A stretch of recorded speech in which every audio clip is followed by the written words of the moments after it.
Well, I guess I'm a little overdue for these, but that's what happens when you have a lot going on, especially with the extracting and bone grafting of certain teeth in your mouth and just a bunch of other stuff as well. But with that said, I do have to catch up on reviewing these, and I want to start with the first two that I didn't talk about yet, and that is of course the one on Billy Graham and then the one on Hot Stuff, Eddie Gilbert. And I think with Billy Graham, they did a tremendous job. They pretty much went over some things that was already talked about in other documentaries, if you will, other documentaries throughout the years, including the WWE one. So they went over that and stuff. They got his kids for this. They got his kids for this one, and they got his wife, his widow, who he was married to before he passed. And again, they went over things we already knew, what we didn't know, and stuff. And the stuff that we didn't know, I thought was interesting in a sense, because with WWE when they did it, and I think I've watched it once or twice. When they did it, excuse me, they didn't go over certain aspects as to how losing the WWF, which is now the WWE Championship, how it affected him, because basically the way they presented Billy Graham is essentially he kind of like a kind of a person that's very similar to who they talked about in the episode that followed, but Billy could see a changing of the tides, if you will. He could see a changing of the tides in a sense to where even though he was presented as a heel, fans still cheered him, just based on his presentation. And, I really like that. I really like that they, acknowledged that. They did acknowledge how he got his name. He took it from the Reverend Billy Graham, how he was brought into the business, and all that. Basically, initially being being 1/3 of the fictional Graham brothers and everything. And, just, everything just basically domino affected from there, to where he got to get a call a few months, not a few months, but a few years into his career. And basically he got a call to, work for Vince McMahon Sr.'s WWF, and within a short time became champion. But again, his mindset was, he saw how over he was getting. He saw how they were just packing out and selling out MSG, and he's like, look, I get the fact that I'm a 1-year transitional champion, which nowadays 1 year, that's not transitional. Nowadays, a 1-year reign, if not more, means basically you're not. It basically means that you are legitimized. In other words, you're not transitional.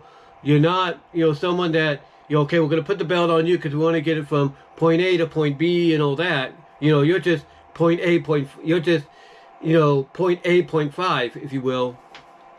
It's not that. Basically, nowadays being a transitional champion means only holding the belt for maybe a couple of weeks, maybe in some cases a couple of hours, 24 hours, you name it.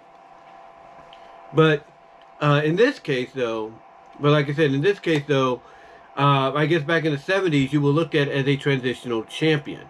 That's how he was viewed.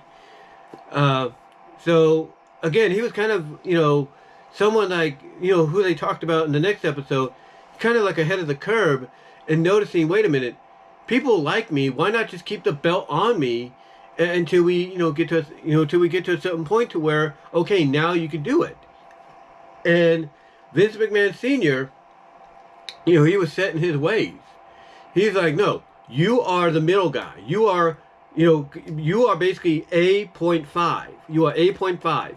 You are not point A. You are not point B. You are point A.5. Point B is Bob Backlund. And, that was his plan. It's like Billy was basically tasked to be, the placeholder, despite his popularity even as a heel. So when he lost the belt, basically it basically devastated him. it devastated him and all that. And now the people they did get, to talk in this, like I said, they got his wife, they got his kid, they got his second wife, who is widow, and everything. They got his kids, and all that. They got, they got Skinner, Steve Kern, if you will. I think they got Jim Cornette, and a few others, and basically, like I said, long story short, they trying to think, long story short, they just went over how much, being the champion meant to him. I mean, even, I don't know if it was Steve Kern or somebody else in the episode, excuse me, in the episode, said it, but somebody said that, what Billy Graham didn't realize is, basically you're not the champion. You are being gifted this title to hold until it goes to the next person. In other words, it's not real. It's fictional. But to Billy, it was real. And it basically devastated him mentally to the point that he went off the face of the earth for a while, as far as professional wrestling is concerned. Started a lawn care service in Arizona, but he was out of the limelight for so long that people thought he was dead, thanks to a rumor that Gorilla Monsoon ran with in an article he did for one of the Philadelphia newspapers. Well, anyway, long story short, he comes back into wrestling, but he shaves his hair, grows the mustache, the way he does, and starts to, tone, and basically skims down to where he's basically unrecognizable. I mean, when he came back, a lot of people thought this was not him, but it was. And he took on that karate kung fu master gimmick, which didn't get over in anything. And he took this gimmick from the WWF to the NWA, WCW, and so on. I think even in the AWA. And then he finally did make a comeback, and he basically tried to come back, as himself, as a babyface. He had a goatee and everything. He started to become the manager of Don Morocco, and so on. But a lot of things just started catching up with him. Mostly his abuse of steroids and stuff just started to catch up with him, to the point that whatever comeback he had planned in the 80s just fizzled. It just fizzled, and he ended up basically being Morocco's manager. He ended up being a commentator, and then he left. And everything, and he had been on the outs, after he left the first time with WWE and Vince McMahon for a while, to the point that basically he would go against Vince in any chance he had an opportunity. The steroid trials, going on the Phil Donahue show to accuse Vince of things like that, and so on. And even going after Hulk Hogan, because Hogan, of course, went on Arsenio Hall and basically outright lied to the fact that, I've never taken steroids and da-da-da-da. Billy didn't like that. He didn't like that. So basically, this just caused him to really just be more bitter and outright against WWE, until finally, I guess he realized, basically he finally realized that, look, life's too short and everything. And I think basically, he was able to, long story short, make amends with them. He was finally able to make amends temporarily with them when he got inducted into WWE Hall of Fame in 2004. And then, like I said, he got his own documentary DVD, Blu-ray, whatever you want to call it, that he put out, which did touch upon some of the things that this episode of Dark Side of the Ring did.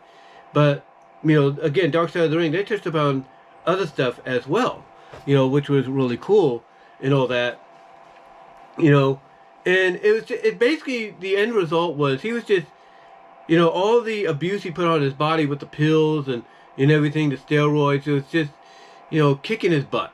It was just kicking his butt to the point that year after year, especially in the more recent years, people were wondering, will this man live through this year? Will he live through that year? And finally, it just caught up to him in, I think, was it 2004, 2003? And yeah, it was just,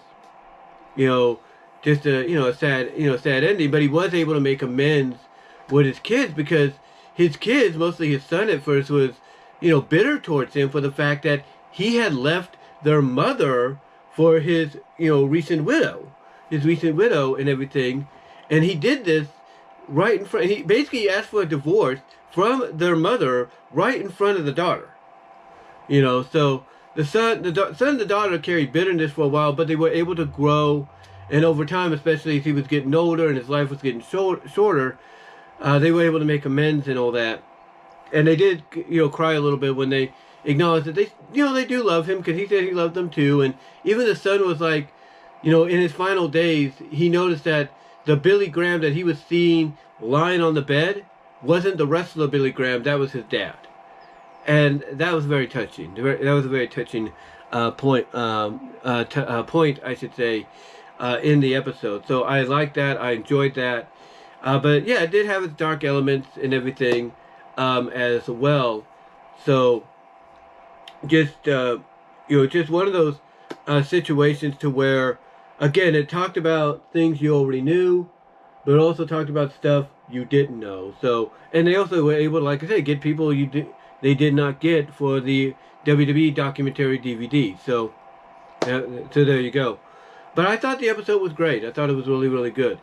The next episode that followed, the following week, was on Hot Stuff Eddie Gilbert. Now, this one was really interesting because WWE had yet to put out any, documentary on Eddie Gilbert whatsoever. But Eddie's, was an interesting tale because, again, he was a second generation star along with his brother. And they talked about how he got into the business, how he teamed up with his father, Tom Gilbert. They were tag team champs in the regional areas and all that. And basically, in the late 70s, early 80s, he was able to get the attention of WWE.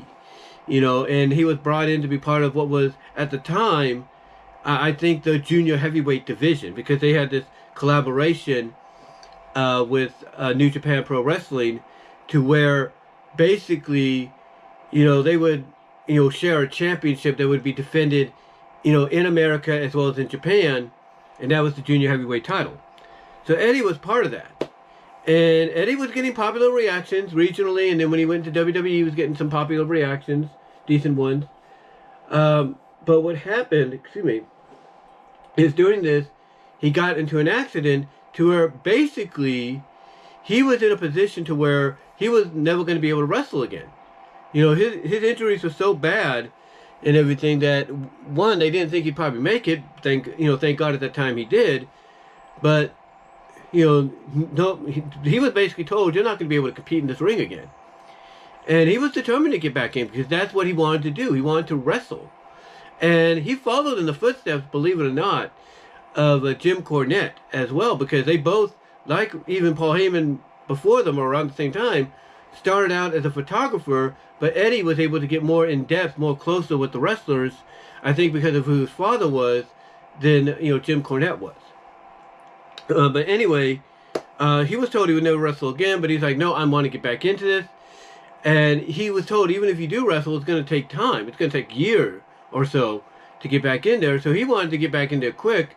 And of course, that would lead to the situation of pills and everything, pain pills, Vicamins, or whatever they want to call them, that he would take to ease the pain so he can get back in the ring. And basically, within, I think, 5 months, he was back in the ring. He was back doing what he wanted to do the whole time, and that's wrestle. He wanted to wrestle and nothing more. And, they touched upon how basically they did a storyline angle where one of the heels, I don't know who it was, had re-injured his neck, and they showed basically like a close-up, it was during that match, a close-up of where the scars were, of where the injury had taken place. Anyway, long story short, he didn't last too much longer in WWE after that due to some backstage situations. And he ended up going on the regional circuit and reinventing himself into Hot Stuff Eddie Gilbert. And they showed how his progression into this character through the territories, through promotions like CWA and others, really helped him develop it. But one of the things they did talk about is how he was able to win because of his innovative mind. and everything, and able to see, what was ahead, two steps before, 3 steps before anybody else.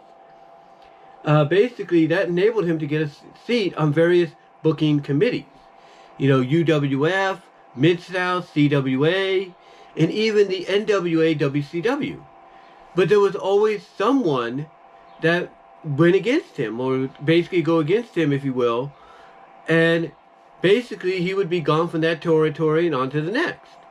There would be something that would, basically take that position of power he had away, because what he wanted to do was blend, and I think it was in some of these promotions, blend the fiction with the reality.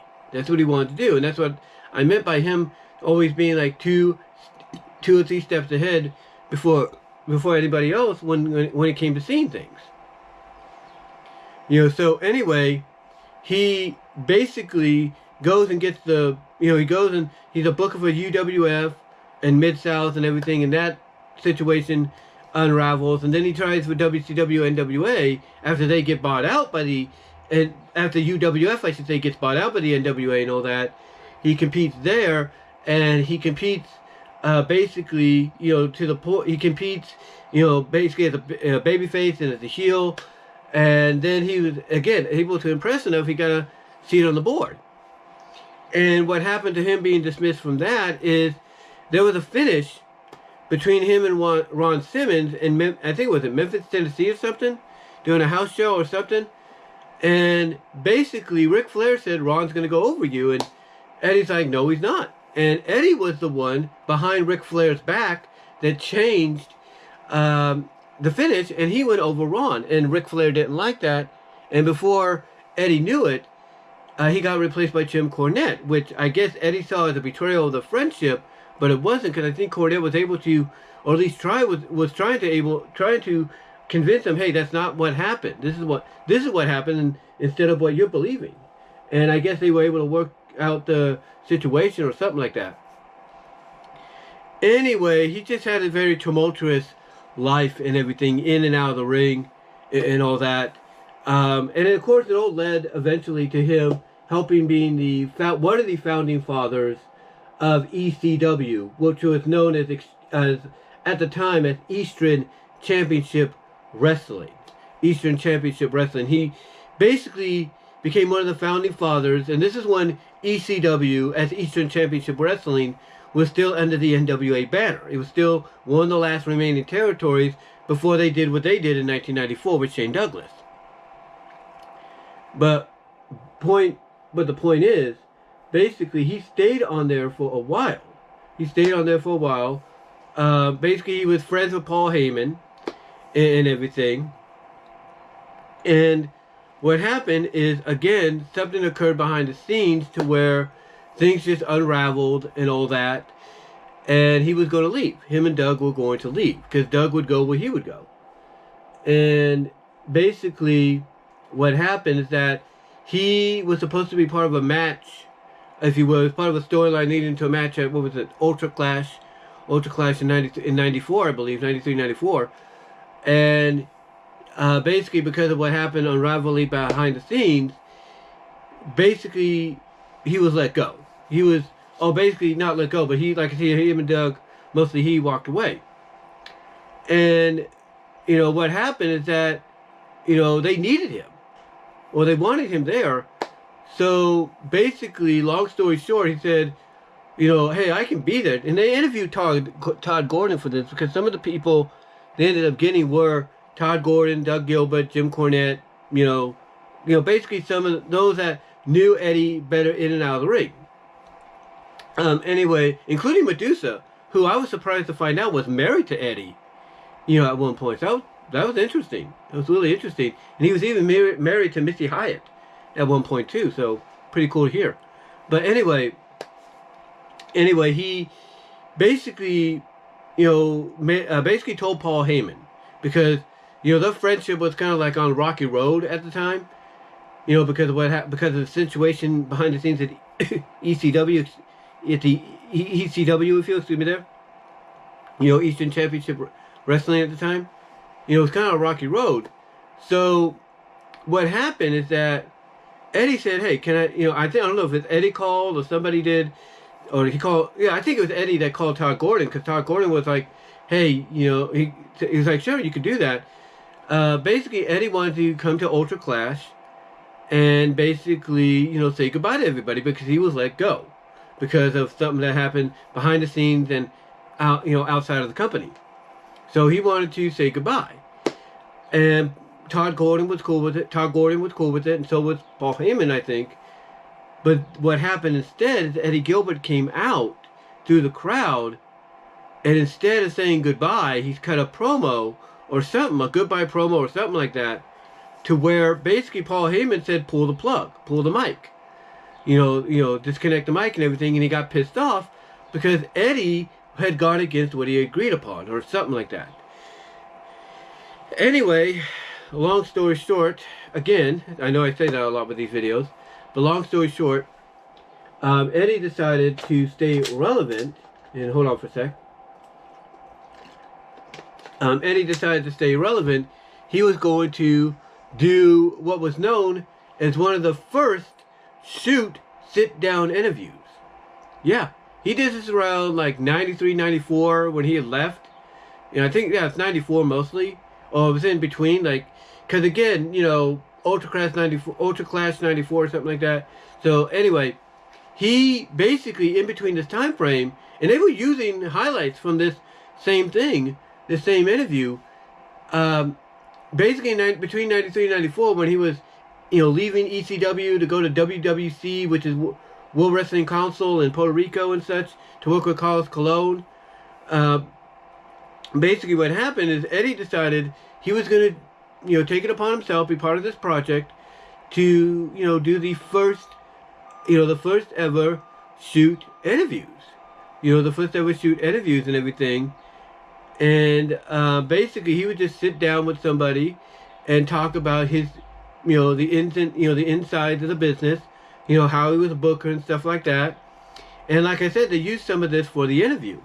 And they even, and what's crazy is, I think this is the first time I've ever done this, they touched upon this, first ever shoot thing that he did, which laid the groundwork for others to follow in step, because now you see classic interviews from RF Video to KC commentaries and all that, KC Vault and all that, K-Vape commentaries, whatever you want to call them.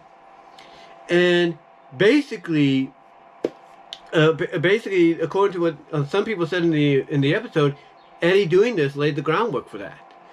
And Eddie basically in the interview would talk about how he would be part of this, part of that, and everything, and so on. And one of the people they did interview as well with this was Ricky Morton, because he was a partner on occasions with Eddie Gilbert. They took part in that concession stand brawl, if you will, with Fujiyama and Onita, which inspired Onita to make FMW. But anyway, get back on point here. They touched upon that, which again I didn't know. It was kind of interesting to find that out. But they also again touched upon him going to WWC, World Wrestling Council, working there for Carlos Colon, and unfortunately it was there to where he passed away. Because according to one of the people, I think it was Ricky Morton, basically said that the difference between getting prescription drugs here in the United States and prescription drugs in Puerto Rico is here you need a prescription. You need a doctor's order. There in Puerto Rico at that time, you could, say, hey, I need this. They give it to you, which is a dangerous combination. And oh, by the way, they did mention that one of the people that supplied him with prescription, drugs to, strengthen him to get him back in the ring sooner was, again, Dr. George Zahorian. So, again, Zahorian, attached to another wrestler who ended up passing away because of all this a lot sooner than he should have. But, yeah, basically, they touched upon him passing away there and everything, and how it was kind of like a mystery at first, but pretty much deduced that it was drug-related and such.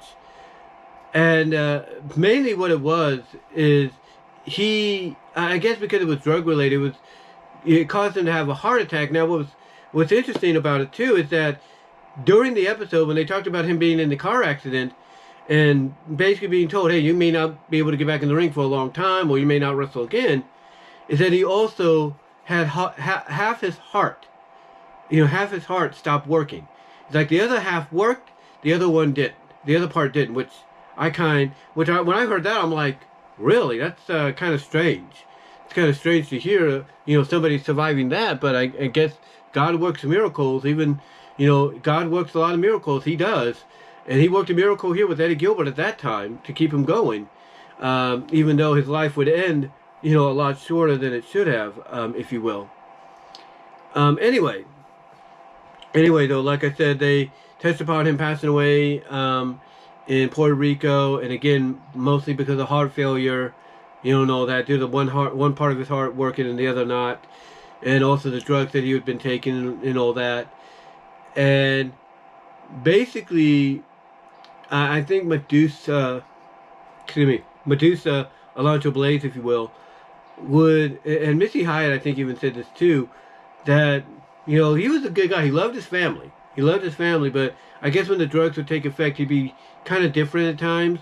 Like sometimes people would mention that he would sit at the table and just fall asleep in his food and all that and have to be woken up, so yeah, it was just one of the more, I will say it was one of the more darker episodes that they had done, along with Billy Graham the week before. So yeah, not a night. I mean, everybody still remembers him fondly, so that's a good thing. And they also look at the what ifs, if he would have been around still.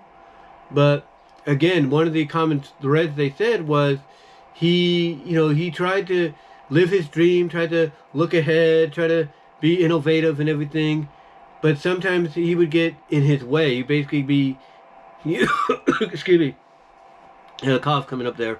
He'd basically get in his own way by, doing things against the original plan finish, or wanting to do something that wasn't approved, but he would do it anyway and stuff like that. So yeah, it was a overall good episode on Eddie Gilbert.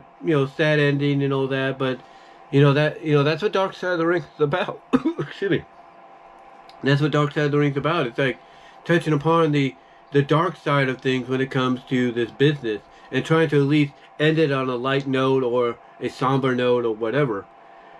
And then we get to the one that came out yesterday, and I just watched it moments ago, on Billy Jack Haynes. And you know what?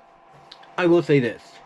For people, and I say it with all due respect, for people that say that Hulk Hogan is full of a bunch of crap with stuff he says, and he alleges and stuff like that, I'll put it to you like this. That might be true about Hulk. Probably most definitely is. Let me correct myself there. But if you were to compare him to Billy Jack Haynes, and what he talks about, Hulk Hogan is a truth teller compared to Billy Jack Haynes. We'll put it that way. Like, again, Hogan will say things that is preposterous and not true. Billy Jack Haynes makes Hogan look like a saint. We'll put it that way. Because Billy Jack Haynes, from the way everybody described it here in this episode, that, again, came out yesterday, I just watched it.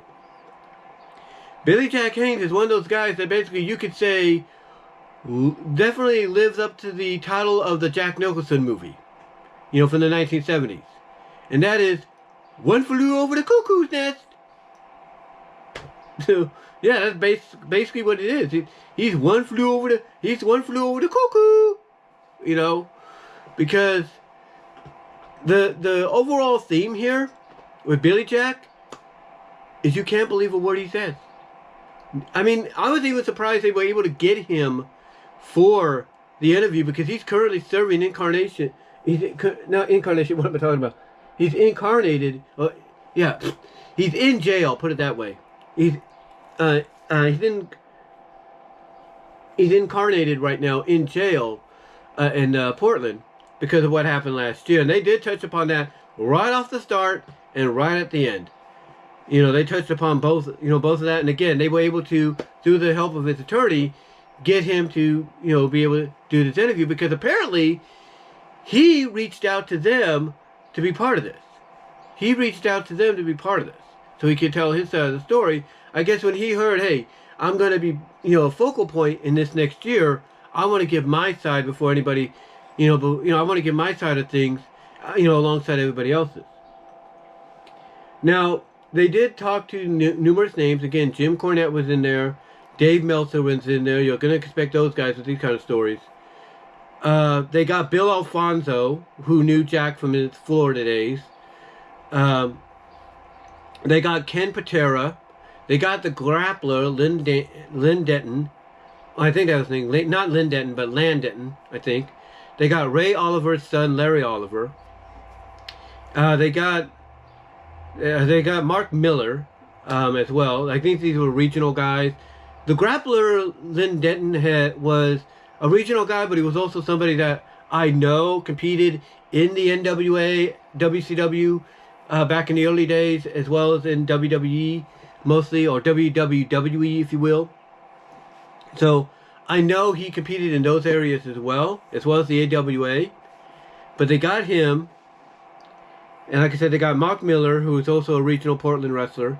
They got Billy Jack's childhood friend, and they got the guy that, excuse me, I guess was living with Billy Jack and his wife when the murder happened last year in February. But yeah, they went over his career, in between the situation that happened last year. They went over his career and how basically, long story short, Billy Jack was a loner. He was a standoffish kind of individual, but he was also, because of this, very, very bizarre. Very bizarre in a lot of people's minds. He was also very manipulative in the eyes of folks. He's also very manipulative. You know that? And he would rough you, and basically he was if you got on his bad side, he would rough you up severely. Like, they talk about one time somebody in a bar made a pass at him or something, saying, oh, all that fake crap you guys do, I could do it, I could do that too, I could kick ass, that's all fake. What's Billy do? He grabs him he headlocks him and goes boom, boom, boom, boom, boom with his fist on the guy's noggin 20 times, knocking him out. And then there was one time where the grappler, I think it was the grappler, said, basically, something happened behind the scenes, or something happened during a match, or something like that, and Billy was pissed, and he basically, his grappler's going into the showers to clean up. Billy just grabs him, puts him in a headlock, puts him to sleep in the locker room. So yeah, Billy was one of those people, like, it's like the best thing to do was be professional when you work with him, and then behind the scenes, backstage when it's all said and done, avoid him. Just, avoid him, period. But yeah, they went over his career and all that.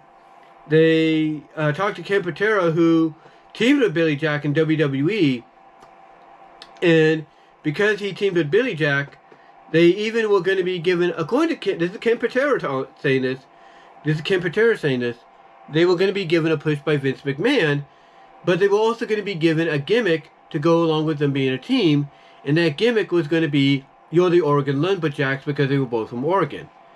And Ken Patera looked at the gimmick they were given, and the gimmick they're given is real chainsaws, and he turns it on, and they do the dramatization where they're turning it on. It's like, and the fact that they would have came out with them, and for the match, and Ken's like, I'm not gonna effing use this. I'll be lucky I cut somebody's arm off. So anyway, like I said, they were gonna get a big push, but then Billy, again, like a lot of these wrestlers they've talked about, was into the drugs. He was into the vitamins and all that. That would basically make him strong, make him look big, help him rest, ease pain. And it was during a flight that Billy basically went into a seizure and almost died. And this is while he was still under contract to WWE. And this caused Vince to have to fire him and end the Oregon Lumberjacks of him and Patera. But the one thing they all focused on here was the fact that Billy had become infamous for his outlandish stories. Yeah.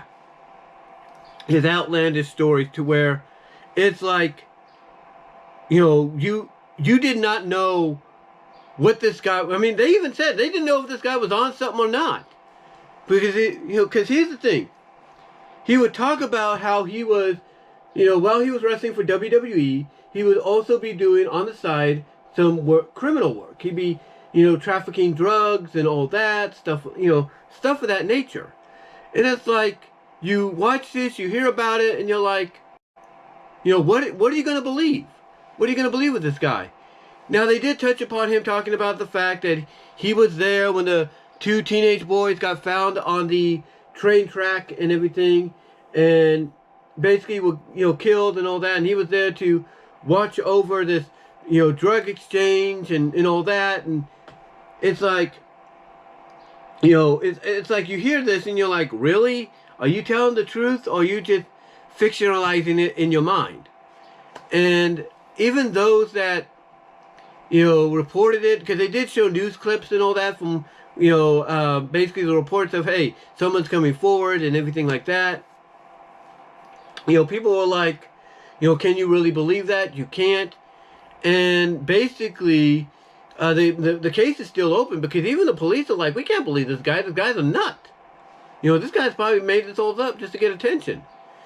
And the sad part is that you can't talk to the lawyer or the mother or the son or the mother of the boys that was killed, or mother of the mother of the two boys that were killed, or her lawyer, because they're both passed away. So yeah, the case remains open, but you can't talk to the mother or the lawyer because they're gone too. So it's just one of these situations to where it's like the main focus of the episode that I just watched from yesterday is, Billy Jack started doing all these shoot interviews, talking about his career, but also making them into conspiracy theory interviews. Talking about this, talking about how he was, contacted by Andy Gibb of the Bee Gees, how he was a drug trafficker or something like that for the Clintons. And it's like, what is this guy talking about, right? It's like, what is this dude on? Basically, you have to ask yourself that. It's like, what is this dude on? And because it was so outlandish to hear, that even I talking about this right now in this review find it outlandish and everything, and nobody really feels sorry for him, except maybe his friend, his childhood friend. Nobody really feels sorry for him. They don't. And Billy, when he was being interviewed for this, and he's still incarcerated, if you will, he would go back and forth with his attorney, and his attorney would say, yeah, go ahead, talk about it, or no, you can't talk about it, leave it alone. So basically Billy would talk about certain things that he could and certain things he couldn't. So basically, yeah, it was just one of those situations to where basically with Billy, even with him being incarcerated, you don't know what you can believe out of the guy. You don't. You don't know if he's telling you the truth, he's being legit. You don't know. You don't know. Anyway, it was just, I'll put it this way. Out of the three so far, if I was to rank the last three, in order, Billy Jack number 1, Eddie Gilbert number 2, Billy Graham number 3. And that's dark-wise. That's very dark, if you will. But yeah, this was a very unique episode. Again, the main focus, in between talking about what he did, or was allegedly did, February last year, basically sandwiched in between was his, they talked about his career, and they talked about how the fact that afterwards he just went on this circuit of unbelievable storytelling that you wondered to yourself, again, was this guy taking anything at the time? Because all he seemed to be like was a kooky old man, according to one of the people in the video, in the episode, I should say. But yeah, it's just bizarre stories and everything coming, from out of left field every time he would talk and everything. Just out of left field. And sometimes when he would talk about the stories in different interviews, he would change it up. Now, they did say there was some legitimacy to his ties to crime, because he got beat up real bad, nearly killed by by this crime family in Florida in 2006. And the guy they talked to, the journalist they talked to, said that, yeah, here's all the documentation, here's the photos and everything from the hospital. You know, so there might be, so basically there is a little legitimacy in that case, but everything else, you know, like, oh, the Clintons called me up to do this for them, drug-wise, and it's like, dude, you know, are you just doing this for attention, or you on something so bad, or you've been on something so bad that you don't even know what's what anymore, you know? It's crazy to even think. It's crazy to even think. Now, his next trial is set for the end of this year. And he did say at the end, you know, that he is hopeful he will get out. And if he does, I'm going to say this. If he does get out, he's going to be put in hospice care. There's no one way around it. Though, if he gets out, if he is found not guilty, he's going to be put in hospice care. That is a fact. That's a fact. You know, because of his mental stability right now and everything. That is a fact, in my opinion. That is a fact. But we'll see what happens. We'll see what happens. I mean, again, nobody, you know, people that they talk to in this, you know, basically say it's nobody's fault but his own. You know, it's nobody's fault but his own. Larry Oliver basically doesn't care about Billy Jack at all, because Billy Jack went and lived with his father during his father's final months, if you will, and basically, in the eyes of Billy Jack and several others, took advantage of him. Took advantage of Rip Oliver.